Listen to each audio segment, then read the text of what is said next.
There's one issue that we face a lot in the trans community. This is probably one of the biggest issues we face. Many trans youth growing up through puberty, especially if they are closeted, will have certain thoughts, and many of them will turn to suicide as their only hope for any sort of relief. This episode of Stacy Links Presents, I'd like to take a little more serious tone and talk about trans suicide. I'll be right back.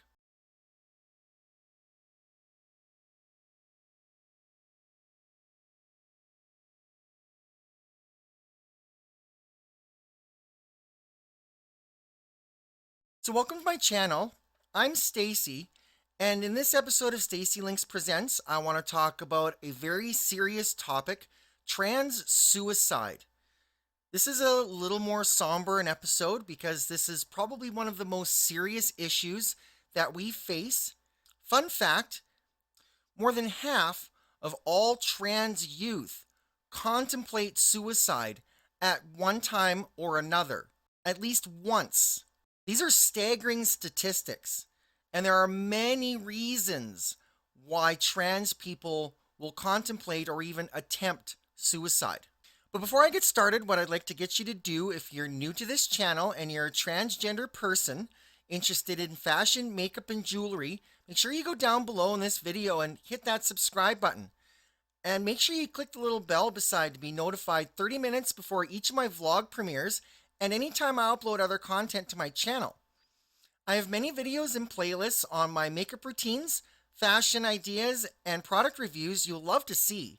Plus, I'm documenting my transition as a single parent and advocating for the community as I am in this episode. Also, be sure you're following me on social media. I'm on Instagram, Facebook, Twitter, and on TikTok. Check the description below in this video for all my social media links. So I mentioned earlier in this episode a fun fact that's not so fun, that more than half of all trans youth contemplate suicide. And the biggest reason that many of us will contemplate suicide is because of issues in the home with acceptance. Oftentimes, we have a hard time gaining acceptance in our home with our family, especially with our parents. And that can drive us further into the closet and further into depression. And that depression leads to suicide ideation. All right, so for this episode, I decided to bring up this article from the Center for Suicide Prevention. It is on transgender people and suicide. So the first line of this article actually talks about what I just mentioned. Transgender people face unique stressors, including the stress some trans experience when their gender identity is not affirmed. Trans people also experience higher rates of discrimination and harassment than their cisgender counterparts, and as a result, experience poorer mental health outcomes. They are also at greater risk for suicide, as they are twice as likely to think about and attempt suicide than LGBT people, like non-trans people. So this article then talks about some definitions here, and I really like this pictogram here on the components of human identity: assigned sex, gender identity, gender expression, and attraction. And they're all separate. They are not, none of them are mutually related. They're all separate. In cis-het people, they generally line up. But for many of us, they can be very different, even in relation to one another. Here's some statistics and facts in this pictogram. 0.5% of the population is trans. That's as of 2015. It's probably much higher now, but we still have a long ways to go with tracking that. It says here that 10% of all trans people report attempting suicide in the previous year, 2014. The pictogram goes and says that trans people are 2 times more likely to contemplate suicide than gay, lesbian, or bisexual people. The next one here says that 22 to 43% of transgender people have actually attempted suicide at some point in their life. And the last one here, 2/3 of all trans youth report using self-harm as a coping mechanism.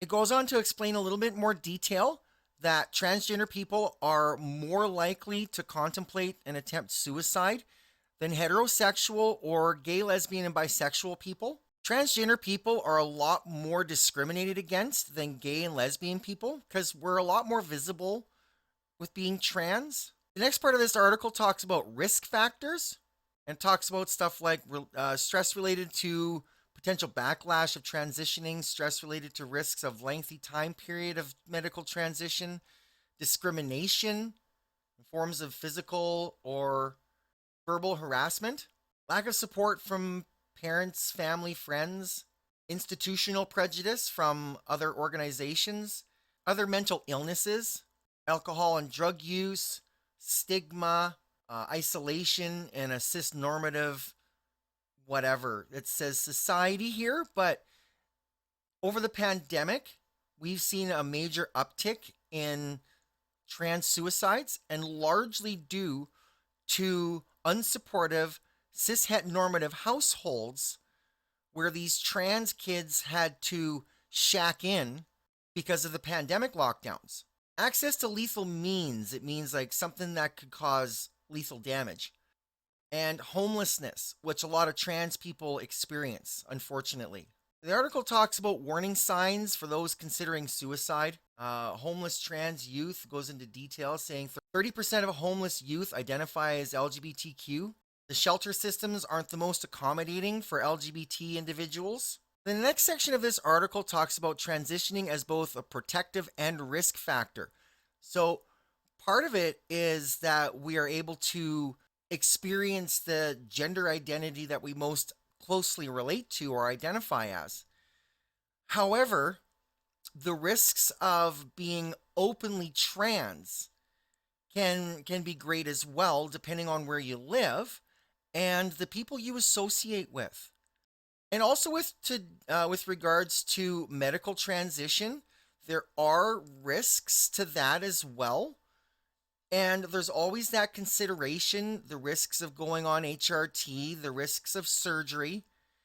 So there's always a number of things that go through our heads that, keep flipping us back and forth or whatever. And many times it's, again, the stigma that makes us think that we have to do certain things until we find out we don't. And here they have a list of protective factors. You can pause to read, or you can check out the original article. Bullying prevention in schools, there's little talk about it here. Healthcare practitioners, other institutions. I'm not going to go into detail. I only wanted to show certain things with this article. So if you're interested in reading into this article more, I will put the link to it in the description. You can grab it from there and you can read into it further. All right, so thanks for watching. Make sure you hit that thumbs up button down below and drop me a comment. Tell me about your battles with suicide. Do you know anybody who's attempted suicide or has committed suicide?